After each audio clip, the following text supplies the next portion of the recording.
EVM machine गोटे vote देला बेलू 1000 ରୁ 700 भोट पड़ुची खोलिला बेलू 735 केमती होची कि 640 केमती होची। ईवीएम मेसीन तो गोटे आमे तो ईवीएम को भरोसा करूचु। आमे ईवीएम मेसीन भोट देलु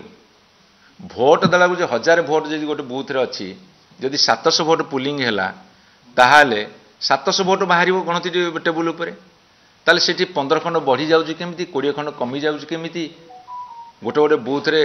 प्रिजाइडिंग ऑफिसर लिखिछंदी जे हमर एटी 8टा भोट पुलिंग हेची गणति बेले सेठी बाहरलानी 500 भोट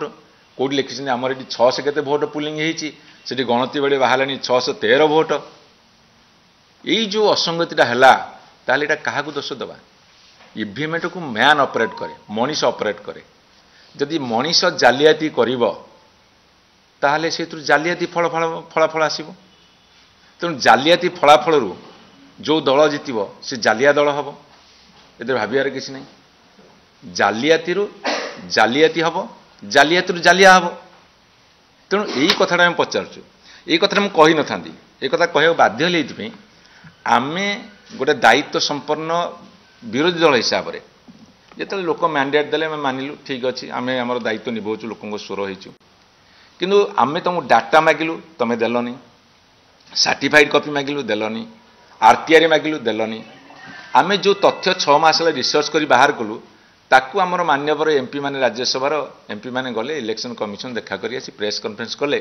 जे आमे इलेक्शन कमिशन ऑफ इंडिया को क्लारिफिकेशन मागिचु सी आमको बुझाई दिंतु प्रांजल भाव में ये स्वच्छता एवं वैधता ता सहित निरपेक्षता केते अच्छी ये कथा काली कहला बेलू भारतीय जनता पार्टी कहीं चिहिकी उठला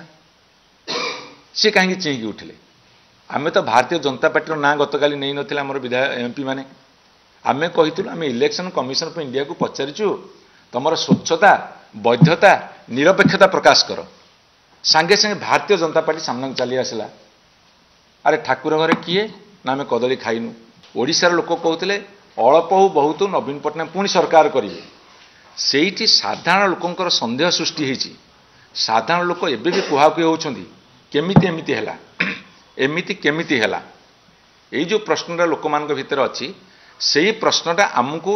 आम मन को आंदोलित कला आम मन भितर उद्वेलन सृष्टि है